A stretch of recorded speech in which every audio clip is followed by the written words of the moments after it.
അങ്ങനെ ആ മാരണം ലെബനോന് പോയി.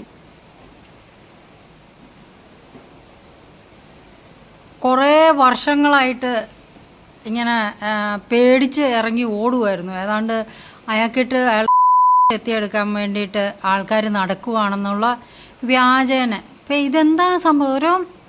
പുള്ളിയുടെ ഓരോ മനസ്സിൻ്റെ തോന്നലോ പേടിയോ എന്തെങ്കിലും ആയിരിക്കും. ഏതായാലും ആരും ഇതുവരെ സോഫാർ സോ ഗുഡ് എന്ന് പറയുന്നല്ലോ, ഇതുവരെ ആരും പാരവെക്കാൻ ശ്രമിച്ചതായിട്ട് അറിവില്ല. കൂടി വന്ന ഓർത്തഡോക്സുകാർ എന്ത് ചെയ്തു, കുറച്ച് ആ ലാസ്റ്റ് മൊമെൻറ്റിൽ ഇച്ചിരി പത്രസമ്മേളനം നടത്തി. അതൊരു ഓഞ്ഞ പത്രസമ്മേളനമായിപ്പോയി. അതല്ലാതെ ഇയാൾക്കെതിരെ ആൾക്കാർക്ക് മൂവ് ചെയ്യാൻ അറിയാൻ പാടിഞ്ഞിട്ടൊന്നുമല്ല. ഇയാളുടെ ലീക്ഡ് വീഡിയോസൊക്കെ ആൾക്കാരെ കാണത്തില്ല, അതെടുത്തങ്ങ് പബ്ലിക്കായിട്ട് ഇട്ടാൽ പോരെ. ആരും ഒന്നും ചെയ്യാൻ നിന്നില്ല. ചുമ്മാ ഭയപ്പെട്ട് മറ്റുള്ളവരെ മണ്ടന്മാരാക്കുന്ന രീതിയിൽ പേടിച്ച് ഒരോട്ടം. ഇതൊക്കെ ഒരു എന്താ പറയുന്ന മോബ് സൈക്കോളജി എന്നൊരു വാക്കുണ്ട്, മോബ് സൈക്കോളജി. അതായത് ആൾക്കൂട്ടത്തിൽ കൂടുമ്പോൾ ആൾക്കാർ മറ്റുള്ളവരെ തല്ലിക്കൊല്ലും. അതാണ് ആ പിള്ളേർ പറഞ്ഞത്, കൂട്ടുകാരനെ തല്ലിക്കൊന്ന പിള്ളേർ പറഞ്ഞ അങ്ങനെയാണ്, ആൾക്കൂട്ടത്തെ ഒന്നും ചെയ്യാൻ പറ്റത്തില്ല എന്നുള്ള രീതിയിൽ. അതല്ല മോബ് സൈക്കോളജി എന്നുള്ള വാക്കിൻ്റെ അർത്ഥം ആൾക്കൂട്ടത്തിൽ കൂടുമ്പോഴത്തേനും നമ്മുടെ വ്യക്തിപരമായിട്ട് നമ്മൾ ചെയ്യാത്ത കാര്യങ്ങൾ ആൾക്കൂട്ടത്തിൽ കൂടിക്കഴിയുമ്പോൾ ചെയ്യാൻ ധൈര്യം കിട്ടും. അതാണ് മോബ് സൈക്കോളജി. അത് ഇയാളുടെ കേസിൽ പ്രാവർത്തികമാകുന്നുണ്ട്. ഇയാളുടെ കൂട്ടുകാരൻ ഒന്ന് കൊലേറ്റയിലെ ഭ്രാന്തനാണ്, പിന്നൊന്ന് അൽമായ തടിയ 5 പൈസയ്ക്ക് വകതിരിവില്ലാത്തതായിട്ട് അഭിനയിക്കുന്ന ആ ഒരു അവന് എഡ്യൂക്കേഷൻ ട്രസ്റ്റിൻ്റെ പണം പൂഞ്ചാൻ വേണ്ടിയിട്ട് ആ ഒരു. പിന്നെ കരിങ്ങാച്ചിറ എന്നും പറഞ്ഞ ഒരാളുണ്ട്, ഗുണ്ടയാണ് അയാൾ. നമുക്കൊന്നും പറയാൻ പറ്റത്തില്ല അയാളുടെ കാര്യം. എന്നാന്ന് വെച്ചാൽ ഇങ്ങനെ മണ്ടത്തരം ഇങ്ങനെ തെറിക്കുമോ അയാളിൽ നിന്ന്. അത് നമ്മളിങ്ങനെ ശാന്തമായിട്ട് കേൾക്കുന്ന ഒരാളോടല്ലേ സംസാരിക്കാൻ പറ്റുള്ളൂ. മണ്ടത്തരം പറയുന്ന സെൻറ്റൻസ് കംപ്ലീറ്റ് ആക്കുന്നതിന് മുമ്പ് എന്തോ മുൻകൂറായിട്ട് ധരിച്ചേച്ച് വർത്താനം പറയുന്ന ഒരാളുടെ അതുപോലെയുള്ള കുറേ. പിന്നെ കൂട്ടിക്കൊടുപ്പൻ ഓഷി, ഭാര്യ കൂട്ടിക്കൊടുപ്പൻ, ബാക്കി എല്ലാവരും കൂട്ടിക്കൊടുക്കുന്നത്. അപ്പോൾ അങ്ങനെ കുറേ പേരുമായിട്ട് ഒരു ഗ്രൂപ്പ് മോബ് ഉണ്ടാക്കിയിട്ട് അത് പിന്നെ ഉലകം ചുറ്റും. അവനാണ് ഈ ഒരു പ്രസ്ഥാനത്തിന് ഏറ്റവും ലാഭം. അവനും അവൻ്റെ മകനും അവർ ട്രാവൽ ഏജൻസി നടത്തുക. അവർക്കാണ് ഏറ്റവും കൂടുതൽ ലാഭം കിട്ടാൻ പോണത് ഈ പ്രഹസനത്തിന്. അപ്പം ഞാനിങ്ങനെ ഇവരെല്ലാം കൂടി ഒരു ഗ്രൂപ്പ് കൂടി മണ്ടത്തരങ്ങളിലേക്ക് ഇങ്ങനെ വലിയ കയറ്റത്തിൽ നിന്ന് ചുരം ഇറങ്ങി വരുന്ന വണ്ടികളെ പോലെ ഇങ്ങനെ നാശഗർത്തത്തിലോട്ട് ഇങ്ങനെ പതിച്ചുകൊണ്ടിരിക്കുക. അപ്പം മാറിയിരുന്നിട്ട് ഒറ്റയ്ക്ക് ഇരുന്ന് ചിന്തിക്കുമ്പോഴേ കാണിക്കുന്ന എല്ലാം വങ്കത്തരമാണെന്ന് മനസ്സിലാകത്തുള്ളൂ.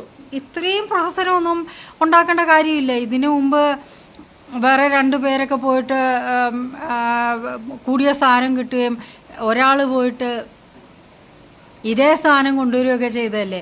അന്നുണ്ടാക്കാത്ത പ്രഹസനങ്ങൾ ഇന്ന് എന്തിനാണ് ഉണ്ടാക്കുന്നതെന്ന് ചോദിച്ചാൽ അത് ഒന്ന് മെയിൻ റീസൺ അത് പുള്ളിയുടെ സ്വഭാവം, പുള്ളിയുടെ എല്ലാ കാര്യങ്ങളും, പുള്ളിയുടെ എല്ലാം ഭയങ്കര വലുതാണെന്നുള്ള ഒരു രീതിയിൽ. യഥാർത്ഥത്തിൽ വലുതാണോ എന്ന് എനിക്ക് അറിഞ്ഞൂടാ. നാട്ടുകാരും സാറ്റിസ്ഫൈഡ് ആണെന്നുള്ള രീതി പറയുന്നില്ല. എന്താണ് ഏതോ ഒരു ചാലക്കുടിക്കാരി പറഞ്ഞതായിട്ട് അറിഞ്ഞത്, ഉപ്പില്ലാത്ത കഞ്ഞി പോലെയാണ് ജീവിതം.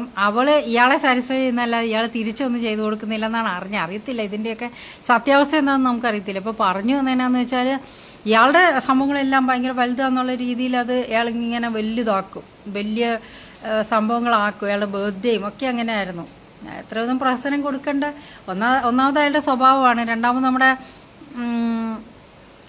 പുള്ളി ഉപയോഗിക്കുന്ന ആപ്പിളിൻ്റെ ഐഫോണും ആപ്പിളിൻ്റെ വാച്ചൊക്കെ ആവാനാണ് സാധ്യത. പണക്കാരനല്ലേ. അന്നേരം ആപ്പിളിൻ്റെ ഉപജ്ഞാതാവ് സ്റ്റീവ് ജോബ്സ് എന്തെങ്കിലും പുതിയൊരു പ്രോഡക്റ്റ് ലോഞ്ച് ചെയ്യുമ്പോൾ ഇതുപോലെ അതൊരു പ്രഹസനമാക്കും. അതൊരു തന്ത്രമാണ്, ഒരു മാർക്കറ്റിംഗ് തന്ത്രമാണ്. ഇങ്ങനെ എന്നാ മാർക്കറ്റ് ചെയ്യുന്നതെന്ന് അറിഞ്ഞുകൂടാ. ഇങ്ങനെ എനിക്ക് തോന്നുന്നു ഒന്നാ കോട്ടയത്തെ ഒന്ന് കുശുമ്പ് കയറ്റണം. ആ കോട്ടയം എല്ലാം വീട്ടിലോട്ടങ്ങ് മൂഞ്ചിക്കൊണ്ടുപോകാം. ഇങ്ങനെ ഒരു അവസരം വരുമെന്ന് ഓർത്തില്ല. അപ്പോൾ അയാൾക്കിട്ടൊരു പണി കൊടുക്കാനും പിന്നൊന്ന് ഓർത്തഡോക്സുകാരെ ഒന്ന് കുശുമ്പ് കയറ്റാനും ആയിരിക്കണം. അതാണ് അതും കൊണ്ടുള്ള ഗുണം.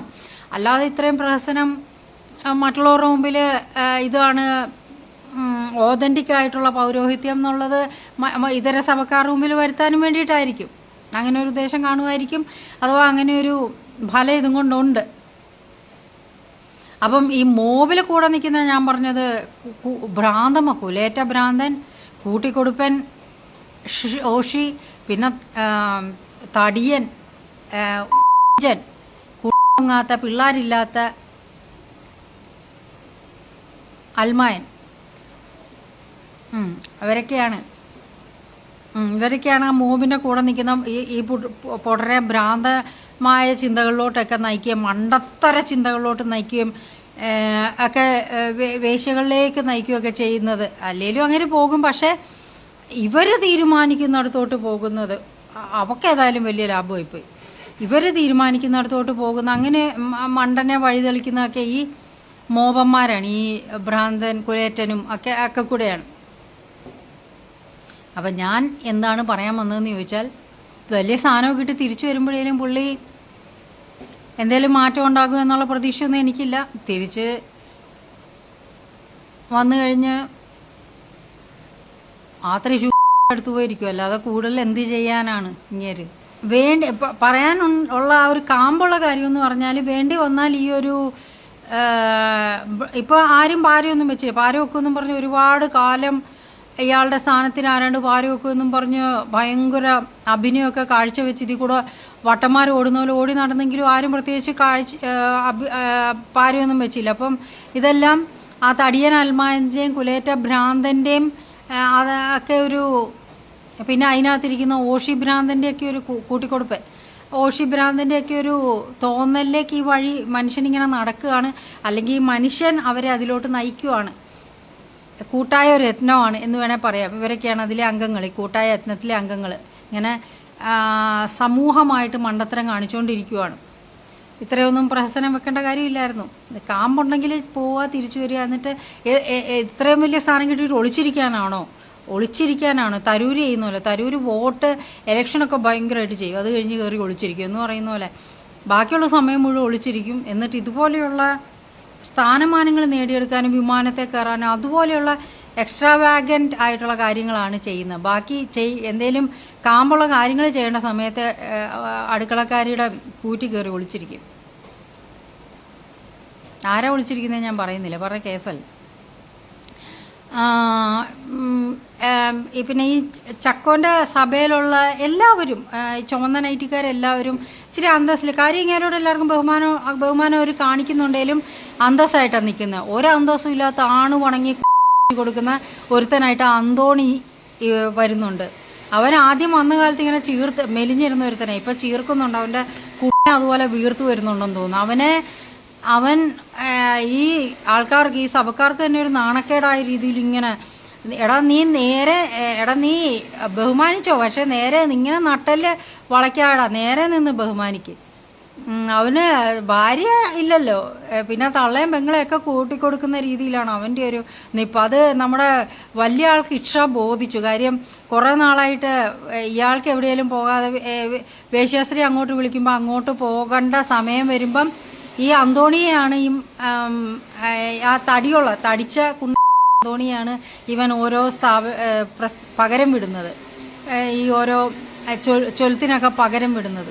അവനിങ്ങനെ താണു ഉണങ്ങിയൊക്കെ നിൽക്കുന്നുണ്ട്. ബാക്കിയുള്ള നൈറ്റിക്കാർക്ക് വരെ ഒരു നാണക്കേടായിട്ട്. ആരെ വേണേൽ കൂട്ടിക്കൊടുക്കാൻ, സാംസന്റെ ഡബിൾ ഉണ്ടെന്ന് തോന്നുന്നു, ആരെയും കൂട്ടിക്കൊടുക്കാൻ തയ്യാറായിട്ടുള്ള നിൽക്കുന്നത്. ഇച്ചിരി അന്തസ്സായിട്ട് നിൽക്കണം അന്തോണി. അന്തോണി പുതിയൊരു അപരാധമാണ്.